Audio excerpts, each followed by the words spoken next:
All right, shifting focus to more pressing issues facing the citizens of New Delhi, India's capital. The death of a 7-year-old girl has exposed India's healthcare tragedy. The exorbitant hospital bill of almost 16 lakh rupees that was handed to her parents has shocked the entire nation. Now, two similar incidents have come to light that show how hospitals are turning into mere money-making machines that lack compassion and sensitivity towards the not-so-rich. Now, Medanta Hospital in Gurugram, near the Indian capital, has allegedly charged a whopping 16 lakh rupees for treatment of a 7-year-old who later died at the RML hospital. The victim was admitted to Medanta on the 30th of October and remained there for nearly 22 days. Now, during this period, the parents were handed a bill of nearly 16 lakh rupees. What's even more tragic is that the parents had to mortgage their house to pay the bill. And take a look at the bill itself.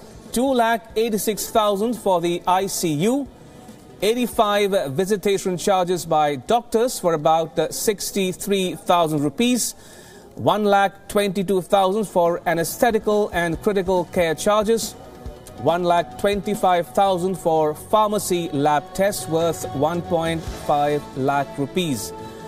Even a thermometer that normally costs a maximum of 150 rupees was charged at rupees 325. The family also claims they initially wanted to go to a government hospital, but ambulance forcefully took them to Medanta, which charged them a staggering amount. 16 lakh रुपए मैंने अपने घर मकान को गिरवी रखे arrange किए और मेरे रिश्तेदारों ने मुझे हेल्प की।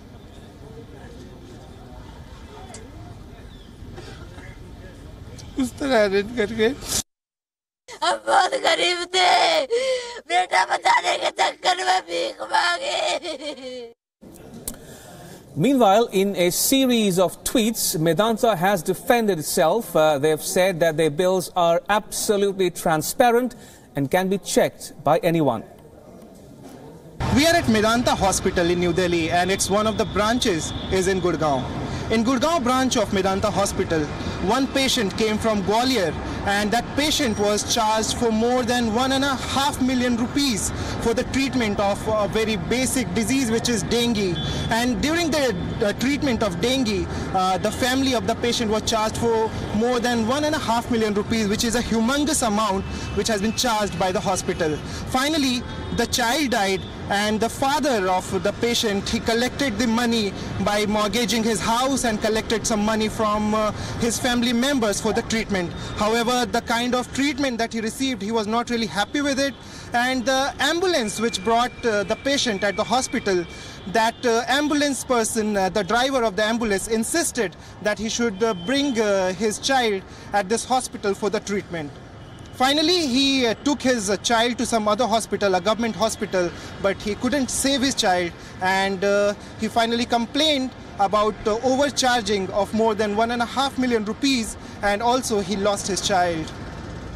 With video journalist B.D. Dayani, Nagen Singh, WION. Now, another shocking story of hospital high-handedness is that of 32-year-old Manoj, whose family was handed a bill of 6 lakh rupees after his death in the National Capital Region. Unable to pay the dues, his family was forced to leave the body back at the hospital. Now, Manoj worked as a cleaner, and his family claims that the hospital initially asked them to pay 1.5 lakh rupees during his initial treatment. They allege that the hospital inflated the medical bill after his death. कहते रहे आराम है, आराम है, आराम है। Tape लगा दी मुंह पे, आंखन पे टेप लगा दी। कहते रहे ठीक है, ठीक है।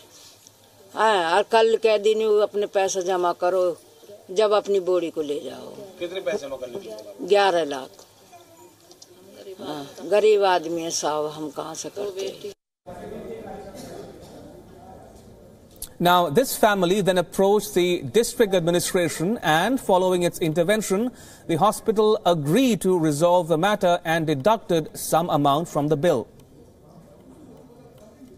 मैक्स हॉस्पिटल में जो मरीज था वो पेनिट्राइटिस से ग्रसित था और 12 तारीख को वहाँ भर्ती हुआ। 3-4 अस्पताल को ले जाने के बाद उसको वहाँ भर्ती कराया गया। तो मैक्स हॉस्पिटल ने जो भी दवाइयाँ उस पर खर्च की, जो भी वेंटिलेटर पे खर्चा किया, उनका खर्चा 6 लाख रुपए आया और मरीज ने कुल 1 लाख रुपए वहाँ दिया और अपनी बॉडी लेके चला गया।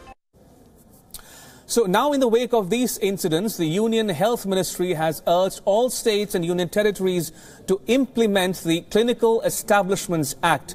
So what exactly is the Clinical Establishments Act? The Act requires all clinical establishments to register themselves.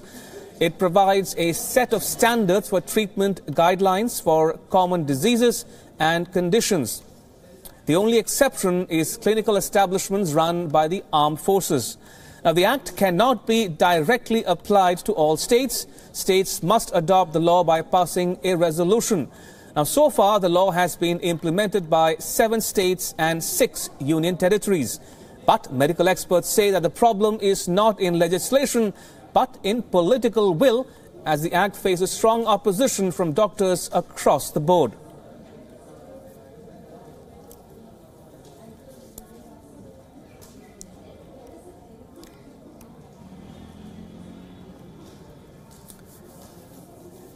All right, joining me to discuss all this and more is Dr. Arvind Lal, President, Nat Health and CMD of Lal Path Labs. Good evening to you, Dr. Lal. May I begin by asking you, why are these private hospitals in the news for the wrong reasons?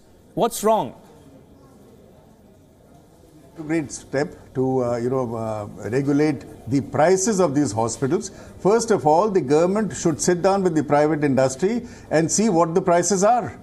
You and I are talking about prices and regulating of these prices when the government has no idea. And by regulating, say, stents or by regulating, knee implants, that is not, saying the same thing for the entire healthcare industry. These are just 2 operations which hardly, say, in the stenting business, about 3 lakh patients are affected. That's about all. So we are talking about the healthcare industry in which each and every patient counts, and the private industry seems to be doing well. So the humble submission to the government is, don't try to regulate this. This will also finish off.